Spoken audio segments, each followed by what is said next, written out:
Very good evening, Sat Sri Akal. Criminal procedure code के regarding आज हम लोग सेशन करेंगे section 16 to up to section 23 which deals with the metropolitan magistrate and the executive magistrate. These sections are important for the P point of view. Main point of view is a very rare chance कि वो कभी आए, लेकिन P point of view directly question put किए जाते हैं कि executive magistrate के सेक्शन में मेट्रोपोलिटन मैजिस्ट्रेट को कोर्ट में जो कोड है वो कौन से सेक्शन में एक्स्टैब्लिश की जाती है। तो वो डायरेक्ट क्वेश्चन बेरेट के रिगार्डिंग, बेरेट की लैंग्वेज के रिगार्डिंग पूछे जाते हैं। तो सिर्फ आपकी बेरेट language is sufficient for pre point of view. तो मेन पॉइंट ऑफ व्यू ये बिल्कुल भी क्वेश्चन जो है बेसिकली वो नहीं आएंगे आपको इस सेक्शन में। तो इसको प्लीज आप प्री पॉइंट ऑफ व्यू आप उसको कवर करना। तो हम लोग स्टार्ट करते हैं सेक्शन 16 से। सेक्शन 16 जो है वो कह लिए court of metropolitan magistrate. As I said in the earlier जो हमारी जो पिछले जो वीडियो थी हमारी, उसमें हमने मेट्रोपोलिटन मैजिस्ट्रेट जो मेट्रोपोलिटन एरिया के रिगार्डिंग हमने कवर किया था। सेक्शन 8 जो है मेट्रोपोलिटन एरिया को डिफाइन कर रहा है कि जहां पर 1 मिलियन जो है वो पॉपुलेशन हो जाएगी तो स्टेट गवर्नमेंट उसको मेट्रोपोलिटन एरिया डिक्लेयर कर सकती है। और once the area is declared as a metropolitan area तो वहां पर जो कोर्ट स्टैब्लिश होंगी वहां पर मेट्रोपोलिटन मैजिस्ट्रेट के नाम से स्टैब्लिश होंगी। तो यहाँ पर सबसे इंपॉर्टेंट है सेक्शन 16 के रिगार्डिंग कि जो स्टेट गवर्नमेंट है after the consultation with the high court में बाय नोटिफिकेशन स्पेसिफाई कि पहली बात तो वो डिक्लेयर कर देगी, एस्टैब्लिश करेगी वो जो कोर्ट्स है मेट्रोपोलिटन मैजिस्ट्रेट की। जब वो वहां पर कोर्ट एस्टैब्लिश कर दी तो उसके बाद जो प्रिजाइडिंग ऑफिसर्स होगा वहां पर वो होगा basically appointed by the high court metropolitan magistrate के रिगार्डिंग। तो ये इंपॉर्टेंट है कि जो हाई कोर्ट की जो प्रिजाइडिंग ऑफिसर होगा वो हाई कोर्ट के रिगार्डिंग उसको अपॉइंट किया जाएगा। जो उसकी जुरिडिक्शन होगी, जो पावर होगी एवरी मेट्रोपोलिटन मैजिस्ट्रेट की regarding shall extend throughout the metropolitan area. वो पूरे एरिया को उसकी पावर होगी, उसके अकॉर्डिंग वो जुरिडिक्शन यूज कर सकता है। उसकी जुरिडिक्शन वो मेट्रोपोलिटन एरिया है, उसके बाहर वो उसकी कोई पावर नहीं है। वो with in the metropolitan area वो अपनी पावर, अपनी जुरिडिक्शन वो है वो यूज कर सकता है, पावर यूज कर सकता है। उसके रिगार्डिंग वो फंक्शन जो है वो उसके वो with in the boundary, with in the jurisdiction वो यूज कर सकता है। फर्दर वी हैव सेक्शन 17, वो डील कर रहा है chief metropolitan magistrate. Chief like in other states अगर वो मेट्रो सिटीज नहीं है तो वहां पर चीफ जुडिशियल मैजिस्ट्रेट होगा, लेकिन यहाँ पर चीफ मेट्रोपोलिटन मैजिस्ट्रेट है, जहां एडिशनल चीफ मेट्रोपोलिटन मैजिस्ट्रेट के नाम से हम लोग जाने जाते हैं यहाँ पर। तो यहाँ पर हाई कोर्ट जो है वह shall in every metropolitan area वो जो अपॉइंट करेगी to be the chief metropolitan magistrate of such metropolitan area. High court जो है उसको अपॉइंट करेगी। जनरली बेसिकली डायरेक्ट रिक्रूटमेंट कभी नहीं होती, उसकी जो है वो बेसिकली जो उसको प्रमोट किया जाता है like judicial magistrate first class को प्रमोट करके वहां पर जो चीफ मेट्रोपोलिटन एरिया जो है मैजिस्ट्रेट जो है वो अपॉइंट किया जाता है। लेकिन डायरेक्ट रिक्रूटमेंट कभी भी नहीं होती। डायरेक्ट रिक्रूटमेंट जो है सिर्फ दो जो वैकेंसी की होती है, एक magistrate first class either it is a judicial magistrate or a metropolitan magistrate, second additional session judge, right? ये दो वैकेंसीज डायरेक्ट फिल होती हैं, अदरवाइज प्रमोशन होती है। तो ये आप इसको ध्यान रखना। सेकंड क्लॉज ऑफ सेक्शन 17 क्या करिए कि high court may appoint any metropolitan magistrate to be an additional chief metropolitan magistrate and such magistrate shall have all or any of the powers of chief metropolitan magistrate। तो किसी भी metropolitan magistrate को additional chief magistrate भी हम लोग appoint कर सकते हैं। ये it is the discretionary power of high court. जब भी उनको लगती है कि it is necessary, it is required कि किसी मेट्रोपोलिटन मैजिस्ट्रेट को additional chief metropolitan magistrate appoint किया जाए तो वो हाई कोर्ट कर सकती है। Then you section 18 which deals with the special metropolitan magistrate. Special metropolitan magistrate जो है वो भी हाई कोर्ट के पावर है। हाई कोर्ट में अगर वहां पर रिक्वेस्ट की जा रही है सेंट्रल गवर्नमेंट द्वारा या स्टेट गवर्नमेंट द्वारा तो वो किसी भी पर्सन को स्पेशल मेट्रोपोलिटन मैजिस्ट्रेट अपॉइंट कर सकते, किसी भी पर्सन को। आई सेड वर्ड किसी भी पर्सन को, बट दैट किसी भी पर्सन जो है वो प्रोविजो के अंडर फॉल करना चाहिए।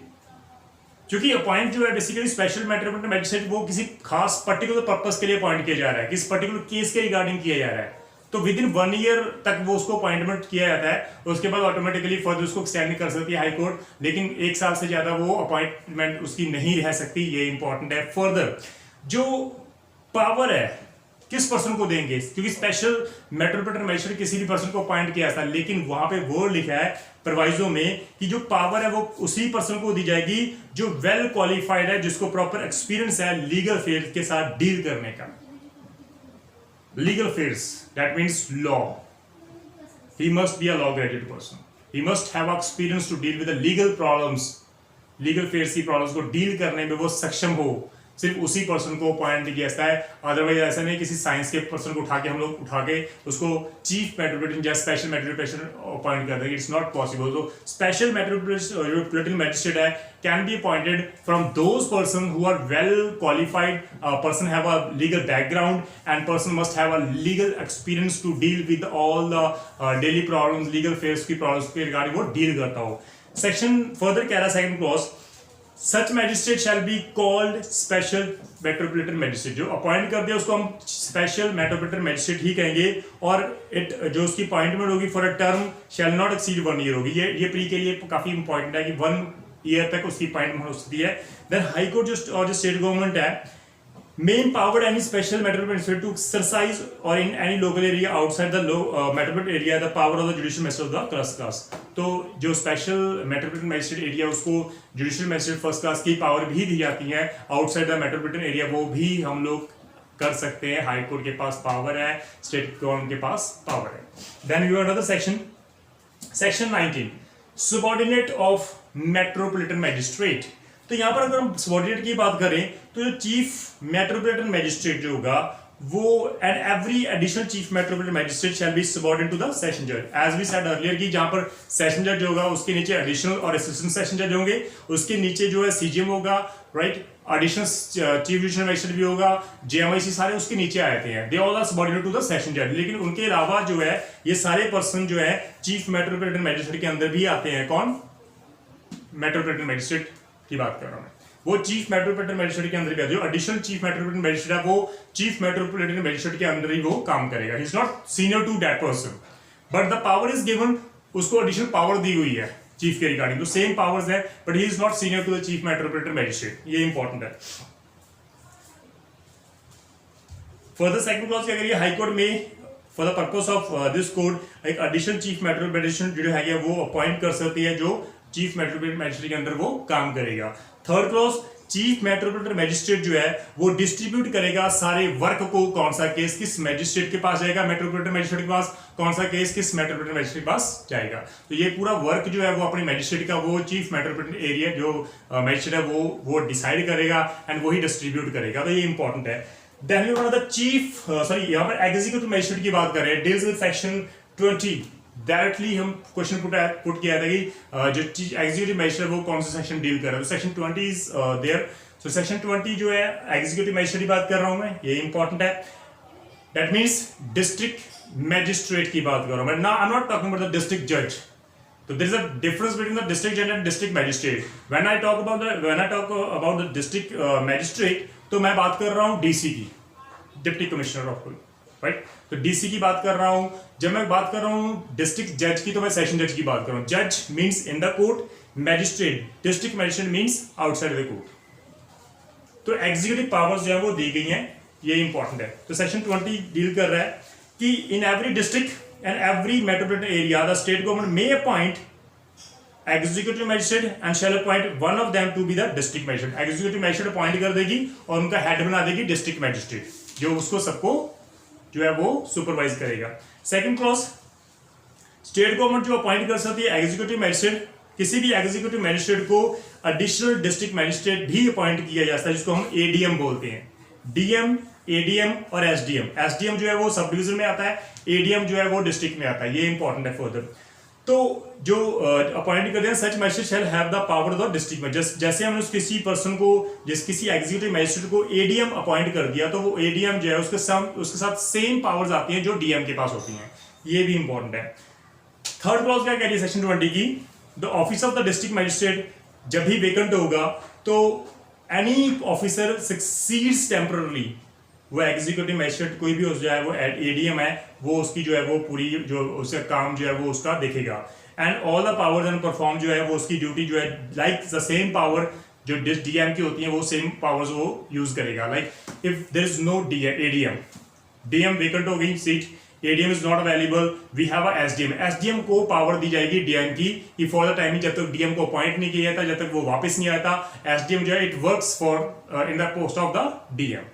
तो ये इंपॉर्टेंट, वो डीएम के अकॉर्डिंग काम करेगा and he is the same power, उसके पास सेम पावर्स होंगी डीएम की। देन फोर्थ क्लॉज क्या कह रही है कि जो एग्जीक्यूटिव मजिस्ट्रेट हैं, जो इंचार्ज होते हैं सब डिवीजन के, उसको हम लोग बोलते हैं सब डिविजनल मैजिस्ट्रेट। ये इंपॉर्टेंट है, is the sub divisional magistrate.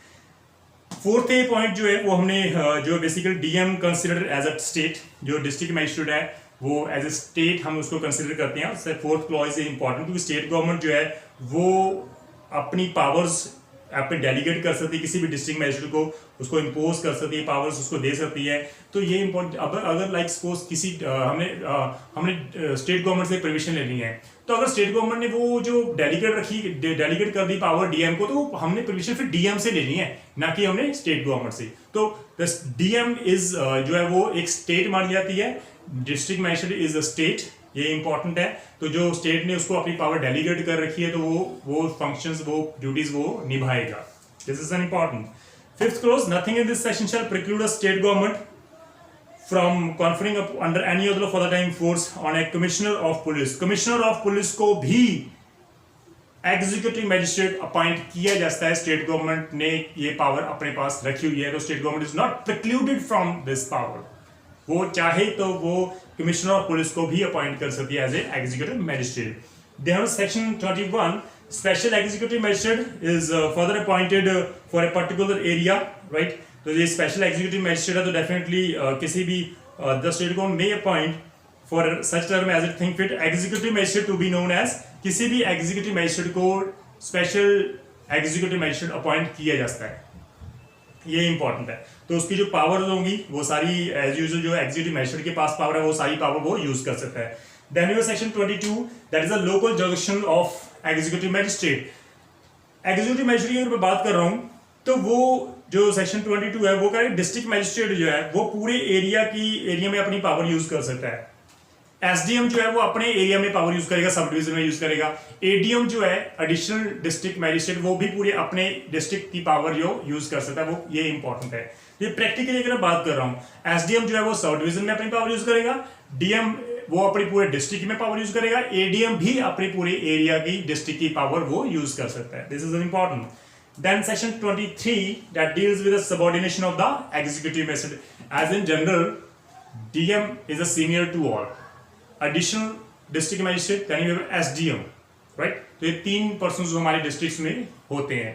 तो यहाँ पर बोर्ड लिखा 23 में, ऑल एग्जीक्यूटिव मैजिस्ट्रेट जो है other than the ADM, additional district magistrate के अलावा बाकी जितने भी मैजिस्ट्रेट होंगे वो डिस्ट्रिक्ट मैजिस्ट्रेट के अंडर काम करेंगे। And every executive magistrate other than the SDM, वो एसडीएम के अंडर काम करेंगे। लाइक सपोज एसडीएम के अंडर भी 2-3 एग्जीक्यूटिव मैजिस्ट्रेट है, तो वो सारे एसडीएम के अंडर काम करेंगे। लाइक अभी हमें पता है कि कोविड जो है वो एपिडेमिक की बीमारी फैल चुकी है, तो नंबर ऑफ पर्संस को हमने एग्जीक्यूटिव मैजिस्ट्रेट की पावर दी हुई है। लाइक प्रिंसिपल जो स्कूल का गवर्नमेंट का, उसको हमने एग्जीक्यूटिव मैजिस्ट्रेट बना रखा है, उसको अपॉइंट कर दिया।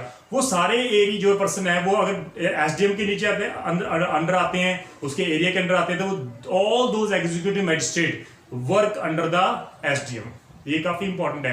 यहाँ पर एपिडेमिक के चलते पंजाब में नंबर ऑफ पर्संस को एग्जीक्यूटिव मैजिस्ट्रेट अपॉइंट किया जा चुका है।